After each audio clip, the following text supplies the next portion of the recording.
God prepares us. Hi everyone, it's Maria Maumela. Thank you for joining me. God prepares us. Indeed, God prepares us. Um, where do I even start? There's different seasons, and in those different seasons, we have grace to do some things which we might not necessarily be able to do in the next season, or which we were unable to do in previous seasons. Okay. So God prepares us. I remember there was a time when God laid it in my heart to shop. You see, I try to make a point, to try and be clear, especially for the young believers, because some people, when you say God said, they might take it as in like literal. But sometimes when you say God said, it can also mean that a person is saying God laid it in their heart too to do something or to say something. So I try to not say God said when God didn't say, so that when I say God said, then you know that that's the word I got from the Lord. Okay. um so God laid it in my heart to do some shopping. So yeah, I during that time I was just doing shopping. I was buying clothes, I was buying shoes, I was buying accessories, but not knowing that God was preparing me for the season that was ahead.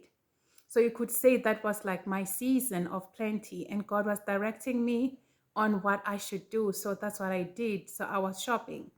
And then I went into my wilderness. But I didn't just like immediately go into the wilderness. It was a journey, okay, to my wilderness.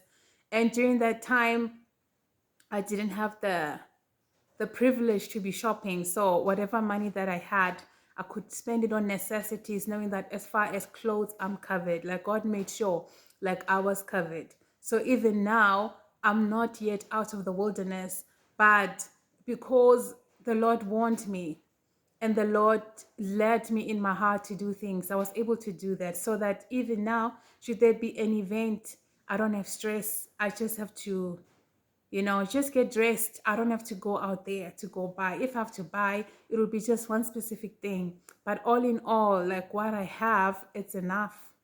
Okay. So God really does prepare us. God really does prepare us.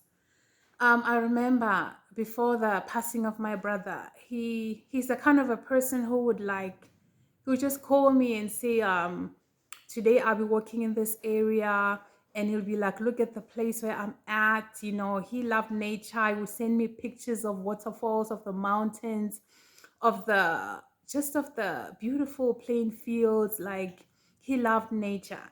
So that's the thing we shared. It's that, and also music. So during that time, there'll also be some music playing in the background, and he'll be like, "Do you hear that music? That is so and so. Like, that's what I'm listening to." But towards the end of his life, he started to call me like more regularly. Like, he would just call me out of the blue, and I remember thinking like, well, I just spoke to him like very recently. I hope everything is okay. And when I spoke to him, I realized that, well, everything is okay. It's just checking, it's just saying hello. But then I realized like he's calling me almost every single day. I was starting to be concerned that I was actually saying I need to pray hard for him to get a wife. I thought like maybe he's lonely. If God can just bless him with a wife. But what I didn't know was that his spirit knows. Our spirit knows what our minds doesn't know. So his spirit knew like he had very little time. So he was calling me. So he had called me like so many times. I was like, I can't complain. Let me rather pray and ask the Lord to just intervene in his life, not knowing that, well, it's actually his way of saying goodbye, you know? So so people do know, or let's say that spirit do know when it's almost their time to leave. Okay, whatever the circumstances, okay, or however way they leave, okay, whether it be through an accident or a natural death. Okay, so God does prepare us. So during that time when he was calling me, it was God comforting my heart, Like this is my older brother. Like this is the guy who taught me how to tell time. You know, he's the one that taught me how to save. You know, he was like my first best friend. So God was like, I'm preparing you to be able to let him go, you know, to be able to let him go, you know. So God does prepare us. And God also prepares us through dreams and through visions. Um, I appreciate the past year when I was able to release like 3, 4 videos at one go when I'm free. And now when I'm free, all I can do is like one. You know, it's like time constraints and sometimes my energy levels, you know. And God understands, like we are human, we grieve, you know. And when you have a lot on our plate, it's a lot mentally, it's a lot emotionally, even physically. And God understands that. So God prepares us. Another thing that has made me to be sort of silent is that, which can be an encouragement also and a warning to us all, is that um, God has always spoken to me through dreams and visions, but it increased since 2020, like I said. In 2020, late 2020, when I can say in 2020, I what? I repented and was fully in God. Okay. It was in that same year that God began to speak to me in dreams and in visions. Okay. Fully repented, meaning like I was taking God seriously. He wasn't second place. You know, it wasn't God after the show, God after the movie, God after social media. Like he was just God. Like at that time, your girl was flowing. Like I was flowing. Okay. And God was preparing me for the warfare that was ahead. And God laid it in my heart to also go through this with my kids. As you people know how big I am on prayer. So I was training my own children to at least pull an hour prayer, an hour prayer in tongues. And I was teaching them. And God was preparing us for the warfare that was ahead. Like I said, I'm sitting on so many testimonies. And the day I get released to share them, you will be blessed. Okay, and then you will see that praying in tongues also gives us courage. Like it just gives you courage. One of the benefits of praying in tongues is that you become brave. You know, it just gives you that natural courage, you know, to stand, you know, whether it be physical danger or spiritual danger. Okay.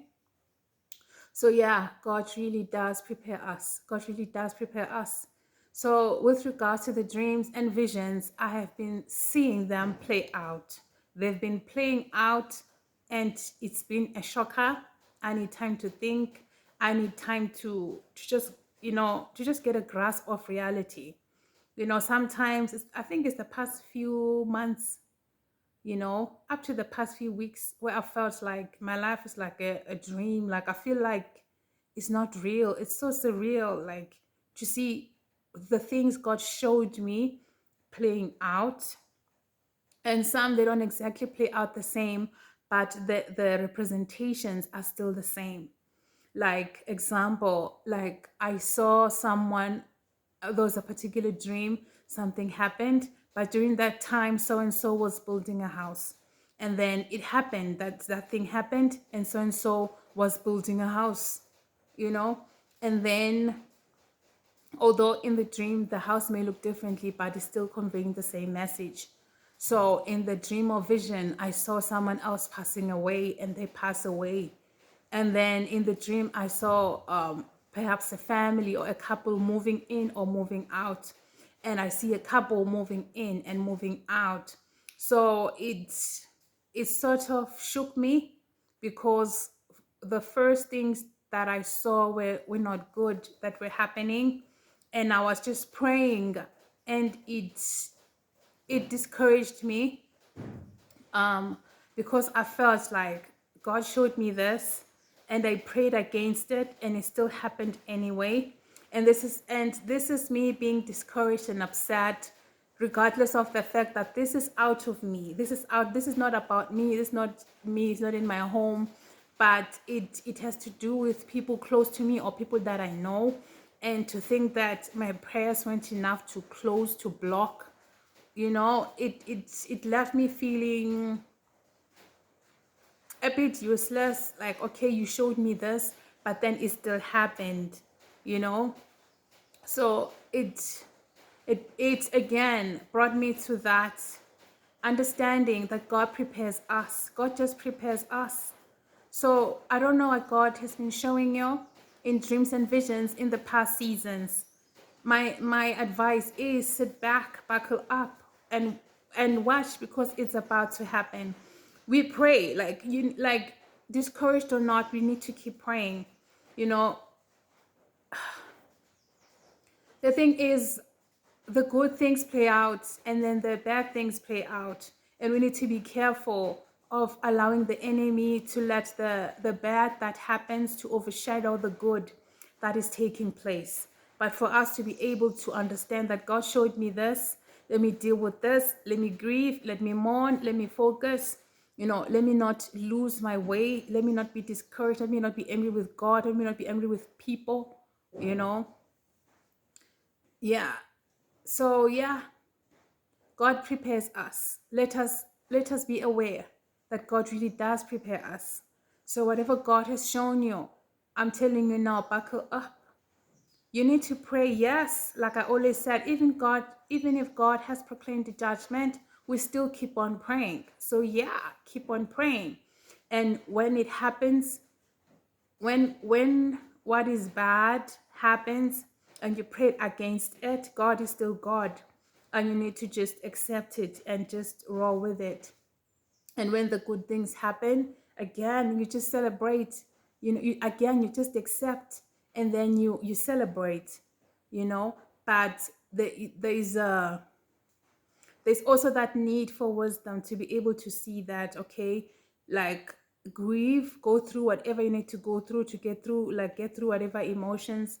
If it's like, allow yourself to go through the emotions, and blame shifting is normal for grieving. Like, you can blame everybody to the point of blaming God, but you need to get through the process so that you're able to enjoy the blessings that are coming. So I don't know what is unfolding in your life, because this year has yeah, wow. I would actually say from last year, like, yeah, things have just been happening. Things have just been unfolding, and some things which didn't make sense are slowly starting to make sense. And I also realized that sometimes God lets us know of things and we block them because we don't agree, we're not okay with them, we don't agree with that you know and sometimes God is like, okay, this is how things are gonna end, like, this is how it is. And we can fight it, we can fast it, try to fast it away at the end. Like, what will be done will be done, and it's not always God's will that is done. So we do pray for God's will to be done anyway. Okay. Yeah. So I just wanted to encourage someone that I don't know what's happening in your life.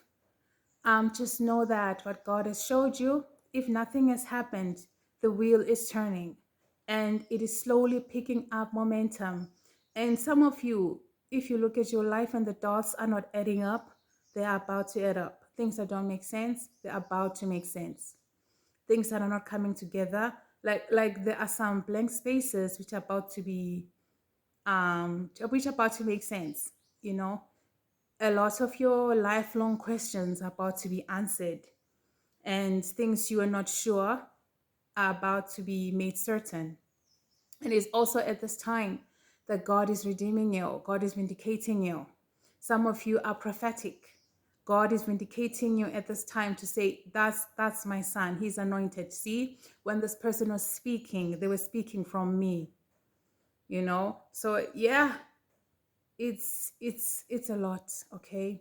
So I just wanted to encourage us that as things are playing out, always remember too that as much as the bad play out, there's also another side to the coin. So the good things will also play out, and God understands. We human, like, just roll with it, you know take the time to heal, take the time to process, get up and run again, get up and run again, you know So, yeah, what is God preparing you for at this moment? What did God say? What is God saying to you? Sometimes we also need to take time to just think, and just see if God is trying to warn us of things, and take God seriously, and just take God seriously, because God knows how to convey a message to us many times, and we cannot ignore all the signs. So, yeah, thank you guys. God bless.